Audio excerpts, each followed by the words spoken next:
dan membahas sebuah film menakutkan dan menegangkan, yakni sebuah karya horor asal Thailand yang berjudul Signers, yang judul aslinya Suai Like Sai. Bener gak sih? Yang rilis tahun 2007 silam. Seperti judulnya, film ini akan menyajikan rangkaian adegan-adegan sakit dan gila, melibatkan suster-suster yang bikin kamu rasanya pengen bolak-balik minta disuntik atau nyuntik. Baiklah, mending langsung aja kita mulai alur film Signers. Seperti biasa, jangan lupa subscribe buat yang belum dan tonton video ini sampai habis.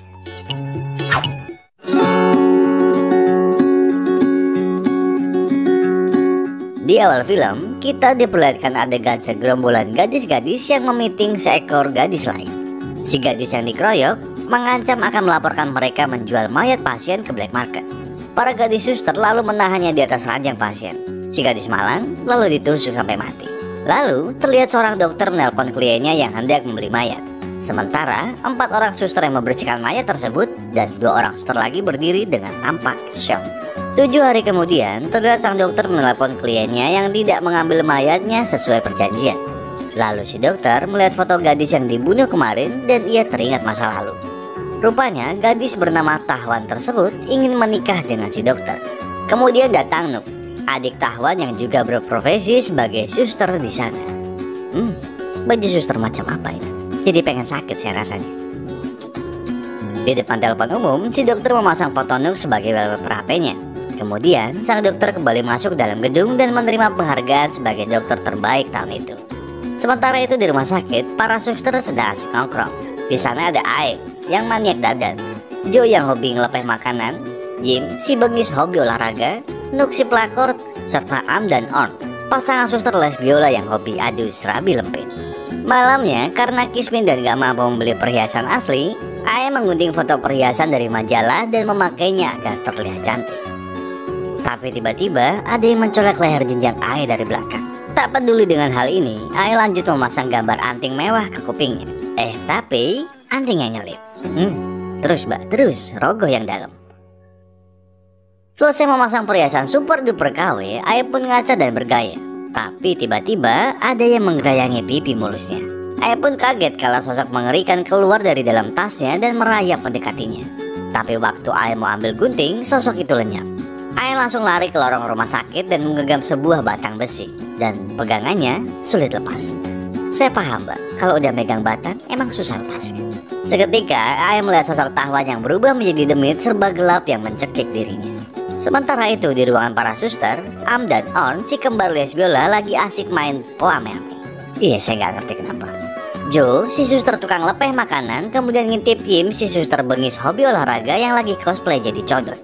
Yim marah dan mengusir Jo lalu lanjut berolahraga. Tapi tiba-tiba kakinya nyangkut dan ia terjatuh. Yim yang bete akhirnya memutuskan untuk mandi.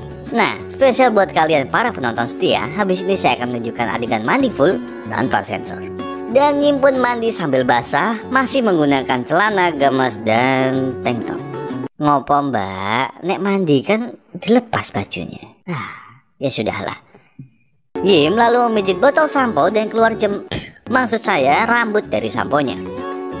Usai mandi, Yim lanjut angkat barbel.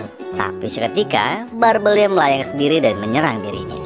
Kemudian, Yim diserang oleh tiupan kipas angin yang membuat rambutnya melayang ke udara. Seketika Yim langsung diserang dan dililit rambut oleh sesosok demit model iklan sampo yang menempel di ethernet. Tubuh Yim pun langsung terbungkus penuh oleh rambut. Sementara itu, Jo masuk ke kamarnya dan mulai melepas baju sambil joget asik. Lalu meminum ramuan tidak cuma biar bisa muntah.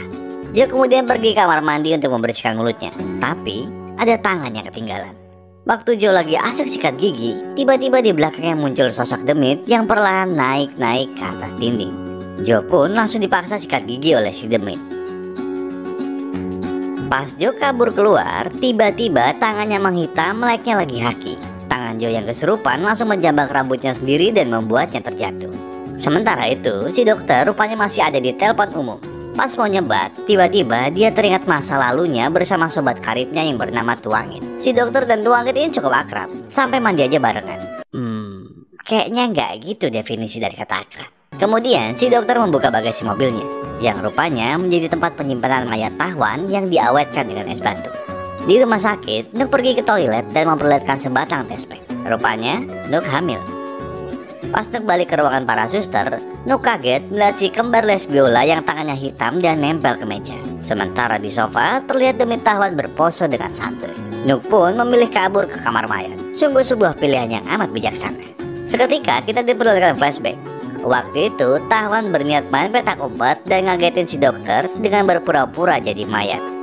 Sungguh kegiatan yang sangat amat romantis. Tapi bukannya ngagetin, Tahwan yang bersembunyi di balik kain malah melihat tontonan kekasihnya yang menggerayangi Nuk, adiknya sendiri. Tahwan hanya bisa menangis dalam diam sembari melihat Nuk dan si dokter sibuk bercocok tanam di ruang mayat. Seusai cocok tanam, Tahwan pun langsung menjambak, menyeret dan mengajar Nuk. Nuk bilang ke kakaknya kalau dia sudah hamil dan si dokter tak akan menikahi Tahwan. Tahwan langsung ngamuk, tapi langsung ditahan oleh para suster lainnya. Dengan seizin sang dokter, para suster lainnya pun mulai meringkus tubuh si Tahwan. Kembali ke ruang mayat yang sekarang. Si Nuk yang menyikap kain salah satu mayat langsung kaget melihat sosok Tahwan yang masih hidup dan menangis. Tapi seketika sosok Tahwan menghilang. Nuk pun langsung menelpon sang dokter. Tapi tiba-tiba suara Nuk berubah menjadi lembut manja. Yang rupanya Nuk sudah dirasuki oleh Demit Tahwan. Sementara itu, Am dan On, si suster lesbiola, dicegat oleh Demit Tahwan yang berpose santuy di atas pintu. On kemudian langsung kabur ke dalam lift dan terpisah dengan Am. On langsung menelpon Am yang rupanya masuk ke ruang security. Di CCTV, Am melihat sosok Demit di belakang On yang berada di lift. Seketika, On langsung dijedotin ke dinding lift oleh si Demit. Tak hanya On, Am juga melihat semua teman-temannya semua sedang berada di bawah teror serangan si Demit. Dari sinilah si Demit Tahwan mulai melaksanakan dendamnya satu persatu. Di kamarnya, Yi mencoba meloloskan diri dari bungkusan rambut menggunakan lidahnya. Tapi si Demit Tahwan langsung menggantungnya dengan posisi yang terbalik. Lalu mencelup Yim ke dalam akuarium hingga Yim kehabisan napas dan meninggal. Sedangkan si Jo yang nyungsep ke tong sampah dibuat menggelinding lalu dipaksa makan sampah medis oleh tangannya sendiri. Kemudian Jo diseruduk oleh sebuah tas dan masuk ke sebuah ruangan. Rupanya ruangan itu berisikan puluhan toples berisikan organ-organ manusia yang diawetkan. Lalu Jo mencoba untuk keluar, tapi rupanya jalan ditutup. Oleh si Demit, Jo dipaksa memakan setumpuk mata pisau bedah, sehingga bagian mulut bawahnya terlepas. Bahkan hingga lidahnya juga copot. Si Demit hanya melihat ini sambil berpose dan tersenyum. Lidah Jo pun jadi santapan makan malam buat kucing. Ditambah lagi, janin yang sudah diawetkan langsung melayang dan masuk ke mulut Jo, hingga Jo tergelepar tak bernyawa dengan sebongkah janin di mulutnya. Aduh. Melihat hal ini, Am yang ada di ruang CCTV langsung menelpon Ort. Waktu Ort mau ngangkat teleponnya, rupanya HP-nya sudah nyelip di balik kulit pipinya. Ya, praktis sekali. Saya udah gak ngerti film ini kenapa. Kita lanjutin. Di belakangnya, Demit Tahwan berdiri dengan santuy. Orn pun langsung dibenturkan ke dinding lift hingga HP tersebut hancur di dalam mulutnya. Orn pun langsung muntah untuk di HP. Seketika tubuh Orn pun langsung dipindahkan ke dalam kotak di belakang Am yang ada di ruang CCTV. Tangan Am pun dirasuki dan dipaksa menobloskan jarum suntik ke ujung jari Orn. Bangsat, sakit banget ya Allah. Dengan tangan yang kesurupan, mereka berdua pun dipaksa menggergaji kaki Orn, yang membuat Orn hanya tertawa kegirangan. Aduh, sakit banget nih film. Sementara itu, Nuk bertemu dengan sosok suster seksi dengan kepala tas. Iya, dengan kepala tas. Nuk langsung membuka tas tersebut, yang rupanya itu adalah AE, si suster yang hobi dandan. Nuk mencoba untuk melepas tas itu dari kepala AE dan menggunting jahitan di lehernya. Tapi saat Nuk menarik benang dengan paksa, seketika AE langsung diam tak bergerak. Perlahan, darah pun mengalir dan kepala AE jatuh dari tempatnya. Nuk langsung kabur ke tangga, tapi di sana ia dicegat oleh puluhan pasukan suster berwajah rambut. Ya pokoknya itulah. Akhirnya bermodalkan sebuah test pack, Nuk pun memberi perlawanan yang luar biasa sengit terhadap rombongan suster Demit tersebut. Luar biasa. Ya. Sementara itu di ruang CCTV, kini Orn sudah tak bernyawa dan berendam di endapan sup buah tomat. Karena pasangan lesbiolanya sudah pergi, Am pun turut menghabisi nyawanya sendiri dengan sebongkah gergaji. Si dokter yang lagi OTW ke rumah sakit kembali teringat akan masa lalunya. Rupanya si dokter ini cukup fleksibel soal urusan lubang dan suka tidur dengan sobat karibnya sendiri, yaitu si Tuangin. Tuangin mengajak si dokter untuk menikah, tapi si dokter bilang kalau tidak mungkin ia menikahi seorang pria. Ya nggak salah, cuma ya udahlah.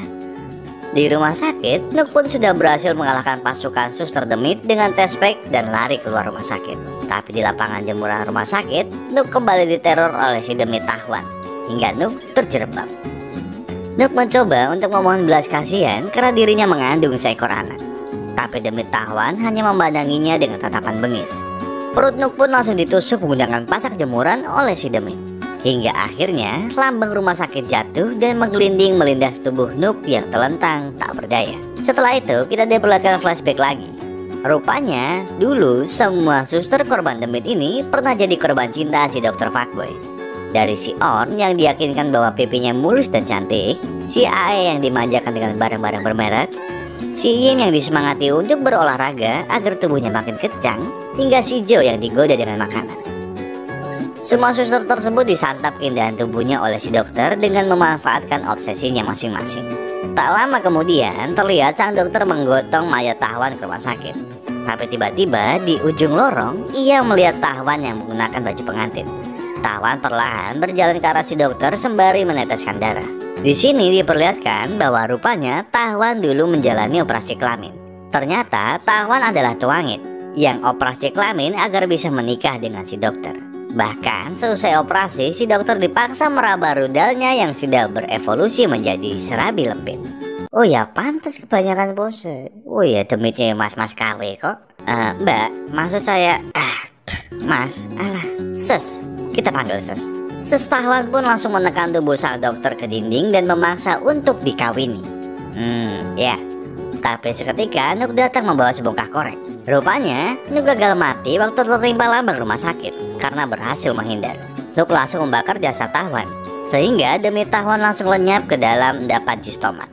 Si dokter dan Nuk pun langsung berlari pergi. Tapi tiba-tiba Nuk kesakitan seolah ingin membrojolkan seekor bayi. Tanpa disangka dari serabi lempit Nuk keluarlah sebatang bences, yakni si Demit Tahwan. Maksud saya Ses Tahwan. Si Demit kemudian berubah menjadi sosok seekor pria tulen yang mendekati sang dokter lagi. Dan lagi-lagi ia minta dihalalkan. Lalu filmnya pun tamat.